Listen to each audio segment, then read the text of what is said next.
Welcome into the Conference Championship edition of Countdown to Kickoff. Damian Mitchell, Conrad Van Order, Molly Robinson here with you, brought to you by our friends at Red River Distilling Company. You've got to get down there to 2400 7th Avenue South, downtown Birmingham. Listen, it's getting a little chilly outside. The crazy thing is they have space heaters in their event spaces. They have the big heaters that heat you from the top and warms up the whole room, and everybody can have a good time as you watch these conference championship games. Of course, now the SEC title, the ACC title, Big 10, Big 12, every conference will be represented. On the weekend, it's going to be a great atmosphere, a great time, and you need to go down to Dread River, and they have all the drinks that you see in front of us and so much more. The Blue Agave, they actually released their second batch this weekend, over that past couple weekends.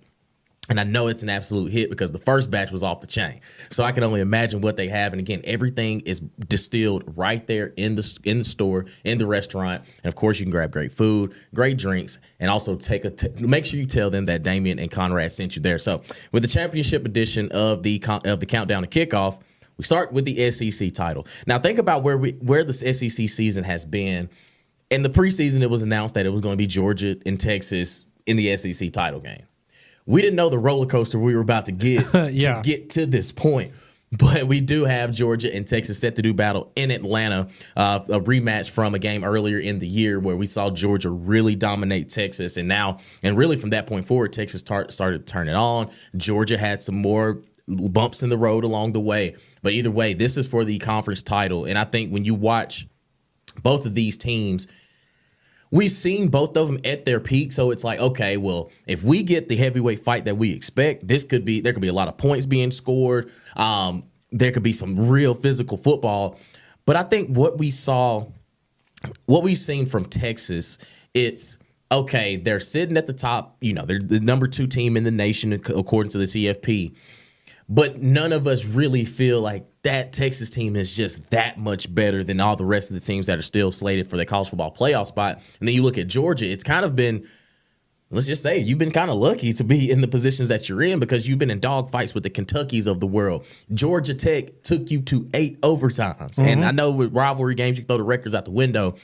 But to me, that was a physical ball game where they found a way to win, which was very impressive, being down 17-0 at halftime. And then just keep clawing back.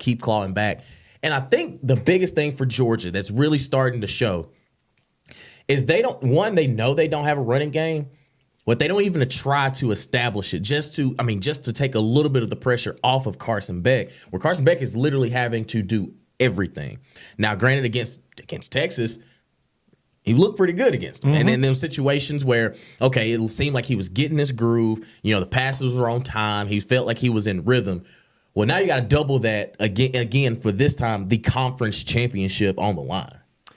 Yeah, I think this game is so interesting because I think for a lot of people, we just look at what happened earlier in the season and you go, okay, well, that's probably just going to happen again, right? And for Texas, getting the win over A&M, I think maybe validated some people's thoughts about Texas. I'll be honest with you, I still wasn't super impressed by them in that. I get it. It's a tough environment. Texas A&M is going to do everything they can to fight for a spot in Atlanta. And so from that aspect, it was impressive. And I think defensively, what Texas did, I was very impressed by. But offensively speaking, it still left something for me to be desired. However, I will say going into this game, I think it will play out completely different than how the first one did. That doesn't mean that Texas or Georgia might not still win or Georgia might not win by a couple of scores. But when you go back and really look at how that first matchup went down. Obviously, offensively for Texas, they couldn't get anything going in the first half. I mean, you went into halftime of that game down 23-0. But look at, and this is in the first half. So in the second half, Georgia scored 7 points, and the entirety of the second half, they had an 89-yard drive to go down there and kind of cement the game and seal the deal there against Texas. But in the first half, when you went up 23-0, this is what you got from Georgia. They had a 13-yard touchdown drive, a 34-yard touchdown drive. They had a 25-yard drive that ended in a field goal for them, and then you had another 13-yard drive that ended in a field goal. So if you what I'm trying to say there is you had 4 opportunities for Georgia where they scored in the first half of that game where they didn't have to work, right? Because of what Texas, credit to Georgia defensively and what they were able to do, but they were able to create turnovers and put themselves in advantageous situations. I don't think that's going to happen again. Now, that's not to say that might not happen on a drive or two if you have a timely turnover or something like that. But to think that Georgia's going to have those kinds of opportunities and as many as they did in the first meeting with Texas, I just don't think the game's going to play out that way again. And I think this is a Texas team that I think they've started to figure out a little more of their identity. And I go back to the Texas A&M game, and something we saw there is you brought Arch Manning in, and you seem to have a somewhat of a package almost for Arch Manning where you use his athleticism and use his running ability to your advantage. And I wonder if what we saw Haynes King just do against Georgia last week in that 8 overtime game, is that maybe more of a role for Arch Manning? Because we had to see him in the first matchup because Quinn Ewers was playing terrible football at the beginning of that game. So I wonder what kind of a role does he play? Because as we've now seen, that's something that Georgia's a little bit susceptible to. And as you mentioned, Georgia's running game or lack thereof, I think that's something that if you're Texas, you really want to take advantage of that because we know all the injuries that Texas had at running back, but they have found a way to have some semblance of a running game, whereas Georgia has not. And so if you're Texas and you're able to pair that with what Arch Manning could potentially bring to the table and some limited opportunities there, I think this game will be very different. However, the game is also played in Atlanta, and that gives a big advantage to Georgia. As we know, Georgia fans don't have to travel nearly as far as Texas fans do to attend this game. And I also just wonder, you have a Georgia team that I think we all know they're going to be in the playoff regardless, but maybe you have a little bit more of a reason to get up as opposed to a Texas. And I just think if you're Georgia, you don't want Texas winning the SEC their first year in the conference. You want to kind of plant that flag and say, hey, we're still the big dogs here. The SEC runs through Georgia. And, you just wonder if part of that physical nature of the first game, does that mentally carry over for Texas, right? Because you watch the players in that game, they look like they didn't want to be there, right? They look completely shell-shocked, and Georgia completely took them out of the game. So that is still on the table. However, I just find it hard to believe that Georgia is going to have 4 opportunities where they're going to start a drive in Texas territory like they did in the first meeting. And I think ultimately, you look at what Texas did in the second half. I mean, it was a one-possession game at one point. You're able to make it interesting. Carson Beck turned the ball over multiple times. So if you're Texas and you're able to control the pace of the game, protect the football a little more, I could very easily see where Texas actually pulls off somewhat of an upset. I know they're favored in this game, but you would think that, Georgia was a 10-point favorite going in by how the media looks at it, I think. Yeah, and when you look at this Georgia matchup, I think defensively it's kind of been the more interesting part of their season of how they've been so inconsistent. Like when you just think of Kirby Smart, you think, man, he's able to dial it up. He'll make games slow. But there have been a couple instances where we've seen Ole Miss be more physical than a Georgia unit. I mean, we really and truly, you look at Georgia Tech and that game, Georgia Tech was by far the more physical team.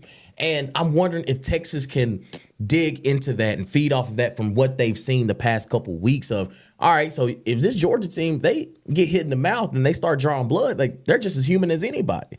And I think that's where a lot of teams that have played Georgia this season, it's almost that you have to see it to believe it. You don't just go out there and think like, okay, well, let's play some smash mouth football. Let's just see if this Georgia team can take it for 4 quarters. And more times than not, they haven't really responded too well for it. And I think that's the interesting thing. And like you said, with it being in Atlanta, it does feel like a glorified home game for Georgia.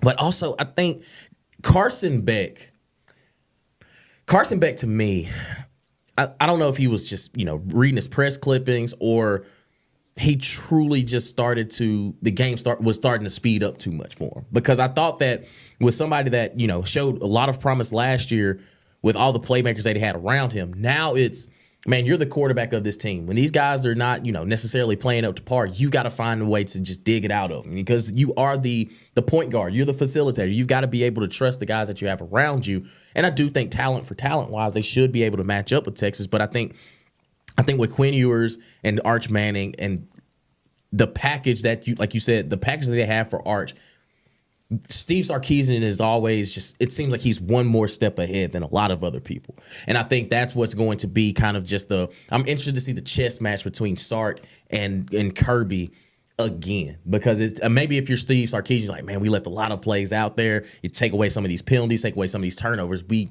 got them, like we have them. And Kirby's probably thinking in his head, well, if we can just apply pressure, if we can just continue to rush these things, we'll see how this thing plays out. But I think it's going to be an exciting game nonetheless. And again, it's adjustment not seeing a team named Alabama or Auburn as, representing, the conference there in the SEC championship game. Yeah, with divisions being gone now, it's just a little getting used to the top two teams being the ones that go. And I know we had, I guess it didn't end up being any crazy tiebreaker scenario like we thought it could potentially be. But I think it's safe to say that that's something we will see in the future. I will just add this as a final note here on this game.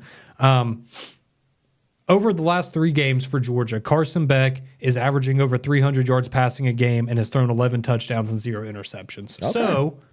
So for the struggles that he had in the middle part of the season where he kept turning the ball over constantly, if that version of Carson Beck shows up on Saturday, I think Georgia is going to be perfectly fine.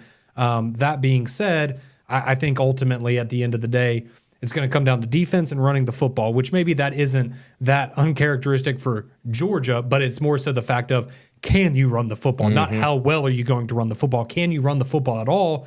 And then, of course, defensively speaking, the turnover battle, that always is a big factor. So that should be a good one. Hopefully Texas doesn't win their first year in the SEC. I'm sorry, I don't want that to happen. I'll just come out and admit that right now. It's yeah. So come on, Georgia, hold down the SEC Please. for us. We can't have Texas coming in here and taking over in year 1, but should be an exciting game nonetheless between Georgia and Texas there in Atlanta for the SEC championship. But we have other conference title games to get to. Of course, the Big Ten championship, Oregon and Penn State, the Big 12 championship, and the ACC championship. And that one has some juicy college football playoff implications to go along with it. So we'll dive into the rest of those conference championship matchups when we return right here on Countdown to Kickoff on Jocks 94.5.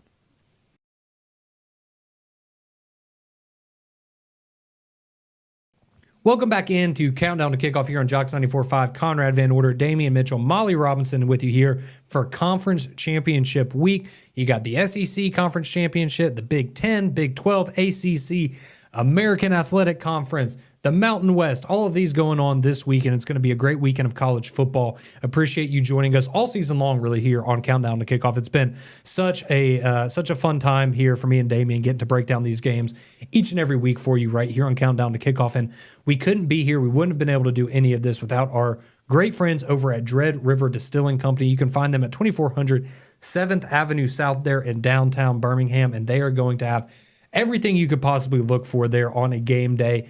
You're going to have plenty of TVs to catch all of the games, a full-service kitchen, full-service bar, of course, as well. And with the fact that it is a distillery, all of the cocktails, all of the ingredients that you can experience there at Dread River are made in-house. They are all fresh. You don't have to worry about anything being shipped in. It is all taken care of right there at the distillery, and that's part of what makes them so special. Of course, they do have the full-service kitchen, as I mentioned, burgers, wings, quesadillas, tacos, anything you could possibly want, they're going to have that for you there as well to take care of it. And if you need somewhere, maybe you want to rent out an event space for you and your buddies, whatever, you want to go and enjoy college game day there at Dread River, they can do that for you. You can have your wedding there. You can even just reserve it for a special date night. They're going to be able to accommodate you there. Anything that you could want, make sure you go visit our friends at Dread River Distilling Company or stop into your local ABC store or local package store and ask what Dread River offerings they have for you. All right, let's get into the Big Ten championship game. We have Oregon taking on Penn State. And again, a game I think a lot of us were expecting Oregon, Ohio State round 2, but Michigan had other plans. They decided to upset Ohio State there in the big game. And now we have the Nittany Lions getting to take on Oregon. And I'll be completely honest for you, Damian, I am glad that this is the matchup that we ultimately got, because not thinking that Ohio State Oregon wouldn't have been a great game yet again, but this is a big opportunity for Penn State to, let's be honest, prove all of us wrong, right? Yep. Because they got to play Ohio State this year, but outside of Ohio State, that was really their only big test, and they failed it, right? And so now we get another opportunity going into the playoff. Both of these teams are going to be in regardless of the final result on Saturday. But now we get a chance to learn more about Penn State, right? Is Penn State for real? Is this a team that we can expect to go to the college football playoff and potentially cause some problems, win a game or two, maybe even more than that? Or is it the same old Penn State where, okay, great, you're going to be good enough to get in the playoff every year, but no one has any real expectations that you're ever going to make noise, because when you have to play the big boys, the Ohio States of the world, it doesn't go in your favor. So I think we're going to learn a lot about Penn State this weekend. And I think also for Oregon, right, this is your opportunity, because I know you got to play Boise State earlier in the year, and that was a great game. The Ohio State game was great. This is just going to be another challenge for you, and you can really cement yourself. I think we all agree they've been the best team, or the least flawed team, at least in college football this year. But this is your opportunity, first year in the Big Ten, to go and win the conference, similar to what we were talking about with Texas. I don't know why, though. I have a weird suspicion. I think this game is going to be more competitive than some people make it out to be. I'm not going to sit here and tell you I think Penn State's the better team or anything like that. But I think what we've seen, some of the warts that we've seen from Oregon at times this year, having to go and play some of these difficult, Big Ten defenses. I know maybe that wasn't necessarily the case in the Ohio State game for all of that game, but I go and look at a Wisconsin matchup that you had late in the year, right, where you had to go on the road. Maybe, it's just the wear and tear of the season kind of gets to you, whatever it may be. But that was a team where, let's be honest, if Wisconsin had any semblance of an offense, they probably should have won that football game. But they were able to cause enough problems for Oregon defensively. And that's kind of where I go to with this is Dylan Gabriel has been good. Oregon's offense has been good. But they haven't been, I guess, as elite as I expected them to be. They have been similar to Ole Miss in a lot of ways for me, where you've had a couple of games here and there where you see the potential, you see the ceiling, but it hasn't been that week in and week out. And so now you're going up against a Penn State team that, to be fair, I don't have a ton of expectations for them offensively, because when we've seen them play real defenses, it hasn't gone well for them. But I think they can cause Dylan Gabriel and company enough problems to where this is a game late in the fourth quarter. It may be low scoring. It may be a very cliche Big Ten type of matchup. But I do think that Penn State I think they have more of a shot than most people would probably lead you on to believe. Yeah, and I think it's the style in which they play. They can slow this game down tremendously at the pace in which they play offense. But for me, Oregon, to be the number one team, it still feels they haven't played a complete game all season long. Like, it's still a lot to be desired. Yeah, you go and beat Ohio State, and it just seemed it was a lot close for comfort. And I think for Oregon, year one in the Big Ten, everything that they presented to you, you've gone out there and handled, but it still feels as though like there's something else missing. Like there's just something else they need to do. But I'm interested to see how they play this thing, because one, I think offensively, Dylan Gabriel, Tez Johnson, those guys, Trayshawn Holden, Evan Stewart, they have explosive pieces, but I don't know physically if they can just match up. And I don't mean it as a knock against Oregon, but everything that I think about when I think of Oregon is just a lot of flash. I mean, the jerseys that they have, the uniform combinations that they have, but it seems as though even on the football field, I've never seen an Oregon team that can just line up and say, hey, we're going to run this thing. Like we need to put this game on ice. Let's run the football. And if they do, they kind of finesse it. Like it's an NRPO where they're not necessarily, their offensive line isn't necessarily just mauling people over. They're just making sure they're in their spots and keeping it pushing. But I think Penn State, as physical as they are, even when you watch the Ohio State game, they're just old school about their approach. And I think for James Franklin, if he just keep his mouth shut a little bit, I probably would watch Penn State a little bit more. But I think when you have Drew Aller, Tyler Warren, those guys. Now, Tyler Warren, he's the closest thing, and hear me when I say he's the closest thing to Brock Bowers that we've seen at the tight end position, because the man had 21 catches against USC. So he's really like that. And Oregon has to find a way to neutralize that part of it. But also Penn State,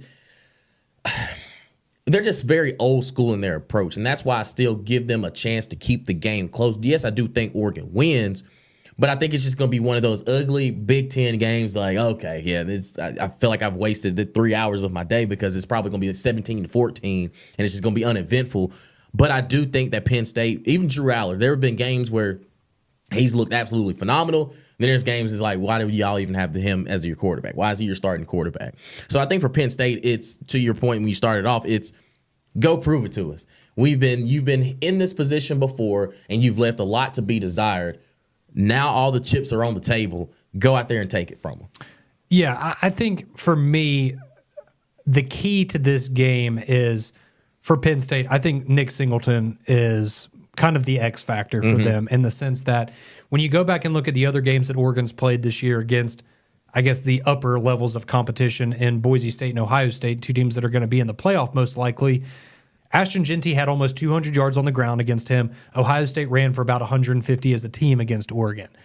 So, and I would say outside of what you got out of Quinshon and Travion Henderson and Ashton Jeanty, Nick Singleton is going to be the best running back that you played since then. And so if they were able to have success, I think if you're Penn State, that maybe makes you believe, okay, well, we can have success on the ground against them as well. And if you're able to do that, I think that's your key to success for Penn State. Because again, the thing for Penn State is if Oregon's clicking offensively, I don't think Penn State has any hope because they have not been a great offensive team in any point in recent memory, honestly. And you just go and you look at the Ohio State game, for example.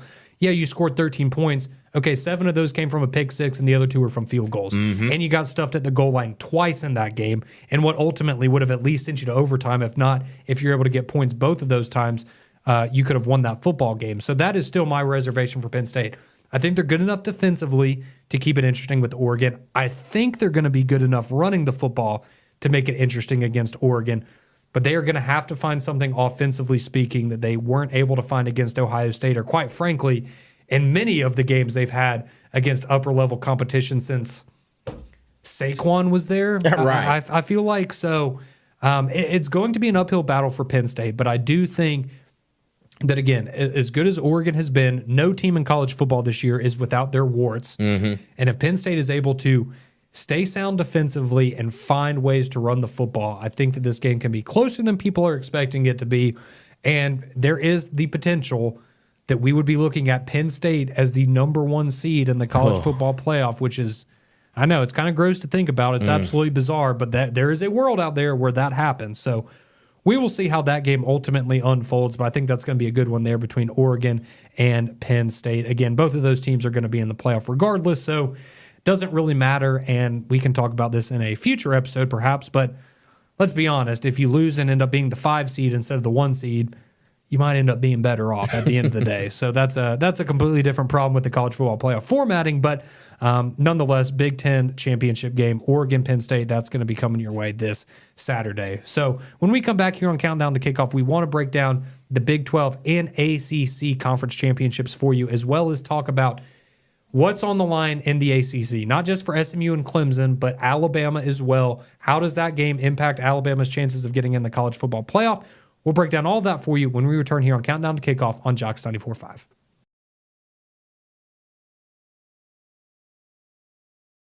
Welcome back into the conference championship edition of Countdown to Kickoff here on Jocks 94.5. Damian Mitchell, Conrad Van Order, and of course, Molly Robinson hold things down in production. And we're brought to you by our friends at Dread River Distilling Company. Again, we can't thank y'all enough for everything that they've done for us all season long, allowing us to bring this show to you week in and week out. And you got to get down there and try some of their spirits and all of their distilleries because, again, it's made in-house. Everything that they have on the menu is made in the kitchen or in the distilling area where, again, you have the whiskeys, the bourbons, you got the blue agave. Again, they just rolled out their second batch a couple weekends ago. And if you had the first batch, I can only imagine what the second batch is going to look like. And, again, they have award-winning bourbons and whiskeys there on tap, everything served for you, event spaces where you can go enjoy these conference championship games. And I have a feeling that some of these teams are going to need a beer and a shot. And I guarantee you it's on the menu. Whatever beer you want, they make it there for you. And whatever shot you want, you got it right there to kind of knock off some of the worries and some of the chills and just enjoy your Saturday full of college football, the conference championship edition of college football. So we continue on with discussing some of the conference championships that we're going to see this weekend, going to the Big 12. And in Jerry World at 11 o'clock, Iowa State and Arizona State. This feels like it's kind of a recipe for Arizona State to just go out there, handle your business. You're on to the college football playoff. And I think for Arizona State, for a young team, Kenny Dillingham really just getting it out of the mud of hand. I will take the 11 best on offense, the 11 best on defense that we have, and we'll go out there and play some ball. And when you look at Scadaboo, a guy who's kind of been dinged up every now and then this season, but when he's on, he's on. Arizona State in the run game, if that thing is clicking, they are hard to stop because this is physical. It's a physical ball game. And just think of the identity of the Big 12 now. from when me and you were growing up watching football, where it was just air raid this, air raid that. The race to 50 points was pretty much each and every game. But now it's a physical brand of football with some of the teams that they have, and it starts with Arizona State. And I think one that Kenny Dillingham has this team set to. They believe that they're this good. They believe they belong in the college football playoff. And I think for Iowa State, I mean, with Coach Campbell, he's been on every. He's pretty much been. He's been the first name that you've seen whenever there's a coaching firing across college football, NFL. They're like, yeah, we're going to get together from Iowa State. Well, he's been there, and he's turned it into a team that now is competing for a Big 12 championship. But when I look at Arizona State just throughout the season, every game that I've thought that, okay, that they are as physical as they present themselves. Like, this isn't a fluke. I've always thought that, man, you know, some of the competition that they've played doesn't really feel like that. But then when you watch how they went out there and absolutely decimated Arizona from the jump, they didn't waste any time. I was like, okay, this team feels a little bit different than a lot of teams in years past. Yeah, absolutely. I mean, let's get it out of the way. Arizona State is one of the better stories in college football this year. I mean, we talked a lot, on 3-Man Front and Mac and Cube and Morning Jocks. We've talked a lot about Colorado and, you know, some of the, I guess, the question marks we had about them coming in and the job that Coach Prime did there. And we gave them a lot of credit for that. But, when Coach Prime was getting mad about, oh, well, I was ranked as the second worst coach in the Big 12 and all these things coming into the year. Well, the person that was ranked behind him and behind Colorado in every category was Kenny Dillingham in Arizona State. Yep. And they have come from the cellar of the Big 12 to now be not only in the Big 12 championship game, but the favorite to represent the Big 12 in the college football playoff. And you hats off to what Kenny Dillingham has been able to do there. And I think that's kind of part of this right now at this point too, right? Is Iowa State, you had all the momentum coming into the latter half of the season. Then you lose those back-to-back games to Texas Tech and Kansas.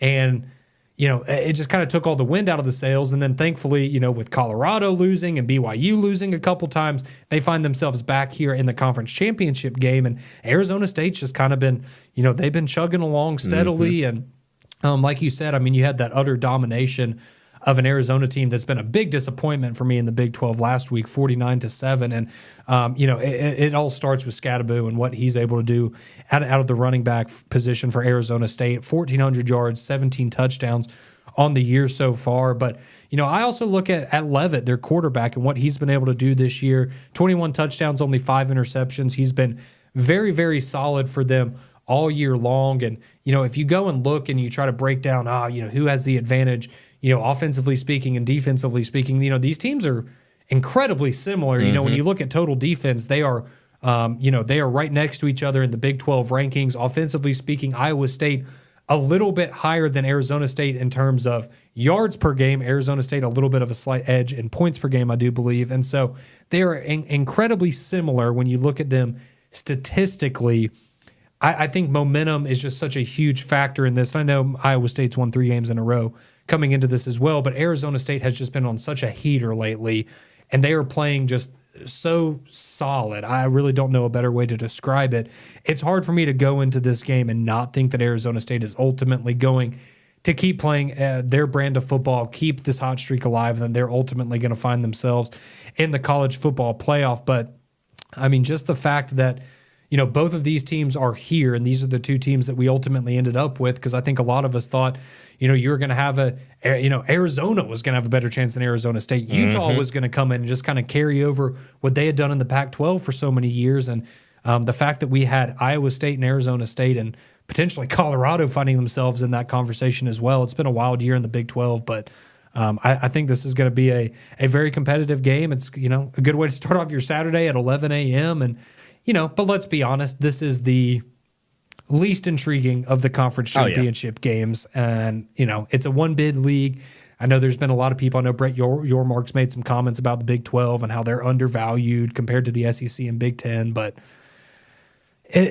they're not. I'm sorry, you're not. You're a one-bid league. People were fussing about BYU earlier in the year and whatnot. And I think Arizona State is certainly deserving. I'm not going to be surprised if they get in the playoff and maybe, have a competitive matchup. But there's also a reason that when you look at some of the early projections for the playoff and you have a potentially Arizona State team going up to play Ohio State and they're a 21-point underdog. Like, I think that just kind of tells you where the Big 12 is in comparison to everyone else. But one of those teams is going to win the game. One of those teams is going to be in the college football playoff. So we will see how it goes between Iowa State and Arizona State. Now, I think the most intriguing conference championship game, not because of the actual game itself necessarily, but because this is the only one that really has major playoff implications. I understand the Mountain West, Boise State, UNLV, whoever wins that is going to get that spot from the G5 in the playoff. But not only does this have implications for SMU and Clemson, it has implications for Alabama as well.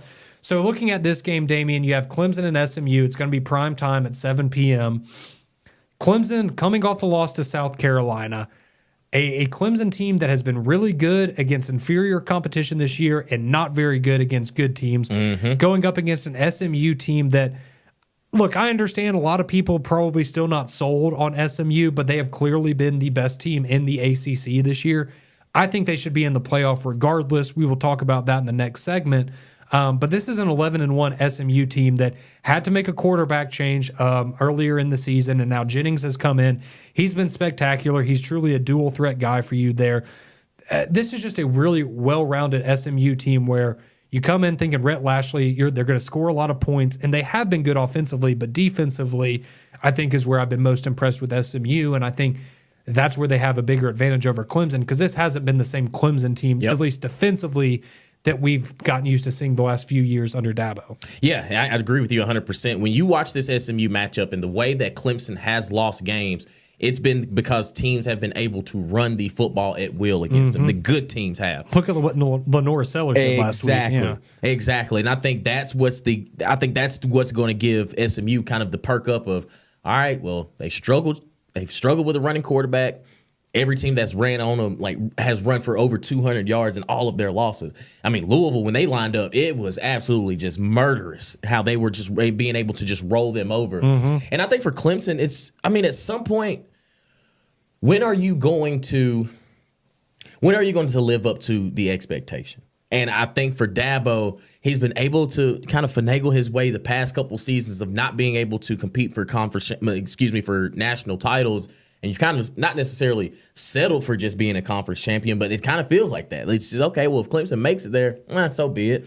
But I think when you watch Kate Klubnik and the way that he's played, he's gotten better, but it just still feels when he has to dominate or be in control, he hasn't done it yet. And to your point about SMU, again, SMU could be sitting here with an undefeated record. They only lost to BYU by 3 points. That's the only loss on their record, and that's a rivalry game. And I think that for SMU, to me, as long as you go out and play your A game, I find it difficult to believe that Clemson can just match up and play bully ball with you. Like, I don't think Clemson wants this to be a high-scoring affair because I think SMU is like, okay, if this is how you want it, this is how you're going to get it. And I think defensively what they've been able to do just corral around the football and things that Rhett Lashley believes because he's an offensive guy. We just know him as when he was here at Auburn, he played high-level football. When he was at Miami, he was an offensive guy. He's all about the numbers, putting people in spaces and just see what they can do. But I think for SMU, they're okay. They are able to hit you in very different avenues. If we have to run the ball 30 times a game, so be it. We'll get it done. But I think the legs and arm of Jennings, because he's a guy that's he's a raw talent guy, and then now at the stage that you need him to be the guy in ACC championship, I think they get it done. Yeah, I think so too, and we will talk about what that means for Alabama and the college football playoff if SMU is ultimately the team that wins that. But I mean, I just look at it, my final thought is, you look at Clemson this year and the teams that they've played, and you go back to what happened against Georgia in week 1, and they scored 3 points against a good Georgia team, but a Georgia team that we now know is still a very good Georgia team, but probably the worst Georgia team out of the last 3 or 4 years, and you only scored 3 points against them. Only 21 against Louisville, lost by double digits there. Only 14 last week against South Carolina. Even when you played a Pitt team that was playing pretty good football earlier in the season, you won that game, but you were only able to score 24 points, and you compare that to what you were doing against App State, scoring 66, NC State 59, Wake Forest 49, Virginia 48. So again, when you look at some of the numbers offensively for Clemson and they're impressive, it's not exactly how it appears on the surface because you go and they really stacked up some impressive numbers against not great teams. And when they played good teams, and SMU, in my opinion, is a good team, they just haven't had it this year. And I think ultimately that's how it's going to play out on Saturday. And I think SMU is the better team, like you said. And I think that the Mustangs are going to find their way to an ACC championship. Again, you're talking about really in all four of these Power Four conference championships, you could have a team that is a new member this year winning their conference, which would be just absolutely wild. So playoff implications, though. What does SMU Clemson, what does it mean for Alabama? We'll break that down next. Will Alabama be in the college football playoff? Does it even matter who wins this game on Saturday? I think it does, but we'll break it down for you here on Countdown to Kickoff next.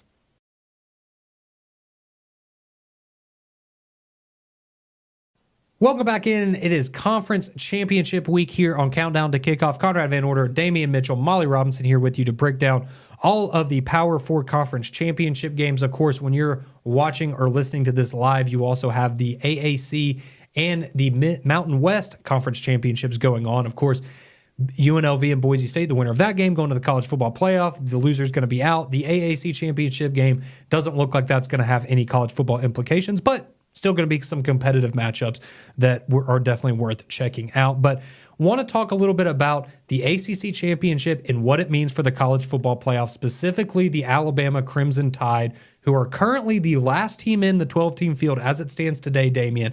But how things play out on Saturday could impact that. But before we get into that, let me remind you again about our great friends there at Dread River Distilling Company. 2400 7th Avenue South is where you will find them in downtown Birmingham. And they are a local distillery. The founders here specifically picked the Birmingham area. This is where they wanted to be because this is something that you're not going to find anywhere else, not only in the city of Birmingham, but across the state of Alabama. So we want you to go out there, support them, give them a chance because they are going to have all of these wonderful liquors that you see in front of us here. They have those. They have a handful of others there in the at the distillery.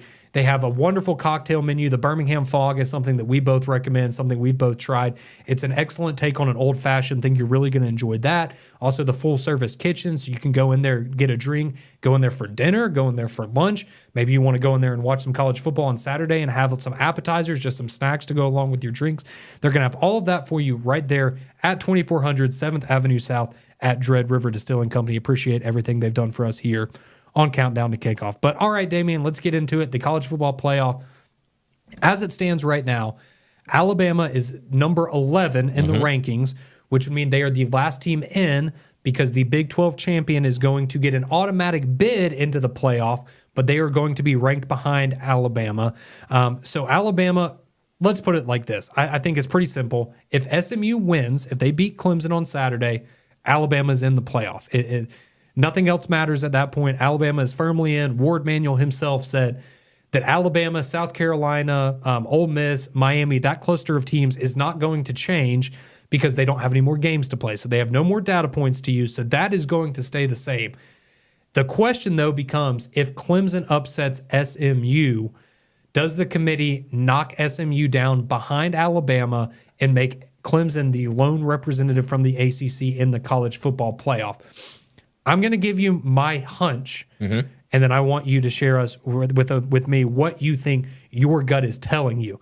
Again, this is my hunch. This is not what I think should happen. This is not what I would do if I was a member of the committee myself. But I think the way that this has been set up and the arguments that were made in Alabama's favor over Miami, a Miami team that had one more win than Alabama, one less loss, and it came down to the strength of schedule, right? And Miami's strength of schedule did not stack up to Alabama's. They do not have any wins over teams currently in the top 25. Alabama has 3. If SMU loses this game, they are going to be in the exact same situation as Miami. They will have 0 wins over teams currently in the top 25. Granted, I think we could say their losses are a little better because it will have been to a BYU team and a Clemson team that are both going to be ranked. Right. So that part does help you if you're SMU. But I think the committee, by doing that with Miami, I just have a hunch that they are going to keep Alabama in there regardless of what happens in the ACC championship game. It seems like they want 4 SEC teams in. Let's be honest, they are going to cater to the SEC and the Big Ten a little bit. Having the Alabama brand doesn't help you, but they really don't seem to be that turned off to Alabama after what happened in the Oklahoma game. Yep. And that would be the one point that if they wanted to hold it against Alabama, I think they would have brought that up by now. So my hunch, not what I would do, but my hunch is that regardless of what happens, I think they have set the stage for Alabama to get in regardless. What do you think, Damian? Yeah, I agree 100%. If you're SMU, you have to win to get in. That's as simple as that, because I agree with you. I don't think your arguments for why you should be, even after a loss, I don't think they hold weight, because you would have lost to a BYU team that was ranked at that time, and you would have lost the conference championship to Clemson, and those were the only two credible teams as far as when it comes to rankings that you would have played. And you Clemson just lost to South Carolina, and who beat South Carolina head-to-head? The Alabama team that's in the playoff. Exactly. And I think the wins that Alabama have, they outweigh the losses that they have, because they're against ranked opponents, teams over 500 and things like that. But I think for SMU, you have to win the conference title to ensure that you are in, no matter what. All right, now let me ask you this question. Do you think that's right? Because I'll be honest with you, if I was on the committee, unless Clemson, I mean, if Clemson goes out there and beats them, 49-0, then we have a different conversation. Right. But my personal belief is SMU has proven to the committee to this point that they are deserving of being in the playoff. They've gone 11-1 in their conference.